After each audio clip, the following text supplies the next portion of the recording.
ICC T20 বিশ্বকাপৰ ফাইনেলত প্ৰথমবাৰৰ বাবে 256 ৰানৰ বিশাল স্কোৰৰ লক্ষ্য বান্ধি দিলে ভাৰতে আৰু নিউজিলেণ্ডৰ বিৰুদ্ধে চলিত বিশ্বকাপৰ ফাইনেলত এয়াই হ'ল সৰ্বোচ্চ স্কোৰ।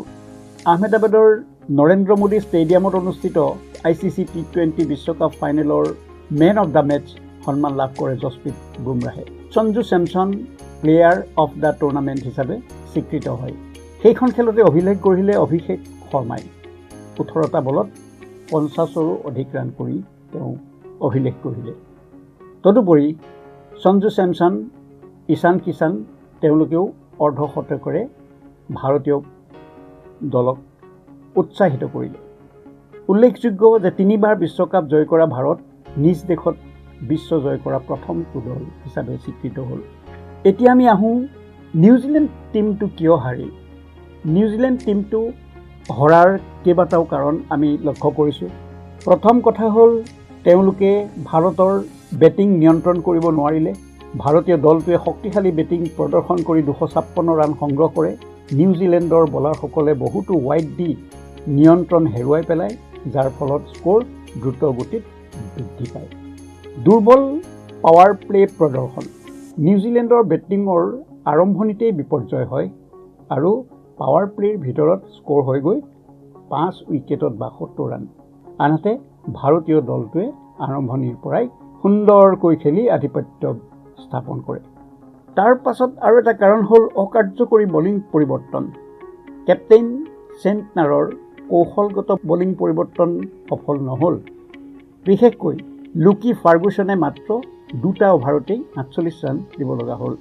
আন এটা কাৰণ বিশাল লক্ষ্যৰ চাপ। 256 ৰান বৰ ডাঙৰ এটা স্ক'ৰ নিউজিলেণ্ডৰ বাবে আৰু সেই চাপৰ ফলতেই তেওঁলোকে 53 ৰানত 3টা উইকেট ধ্বংস কৰিবলগীয়া হ'ল আৰু তাৰ পৰা তেওঁলোকে পুনৰুদ্ধাৰ হ'ব নোৱাৰিলে। আন এটা কাৰণ আমি উল্লেখযোগ্য হিচাপে ক'ব পাৰোঁ, মিটচেল চেণ্টনাৰ আৰু ডেৰিল মিটচেলে 52 ৰানৰ অংশীদাৰিত্ব ৰান গঢ়িছিলে। পৰৱৰ্তী সময়ত ধাৰাবাহিকভাৱে উইকেটসমূহ পতন ঘটিল। ভাৰতৰ বলাৰ অক্ষৰ পেটেল আৰু যশপ্ৰীত বুমৰাহে গুৰুত্বপূৰ্ণ মুহূৰ্তত উইকেট লৈ নিউজিলেণ্ডৰ আশা শেষ কৰি দিলে।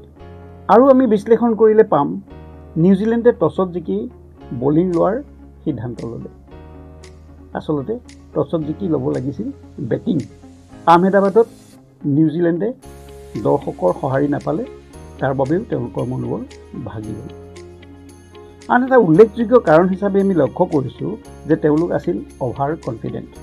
তেওঁলোকে কৈছিল যে কোটি কোটি ভাৰতীয়ক কলোৱাই আমি বিশ্বকাপ নিজ দেশলৈ লৈ যাম বুলি। এইটো এটা হ'ল তেওঁলোকৰ অহংকাৰ আৰু এই অহংকাৰেই তেওঁলোকৰ পতনৰ কাৰণ বুলি ধৰি ল'ব পাৰি।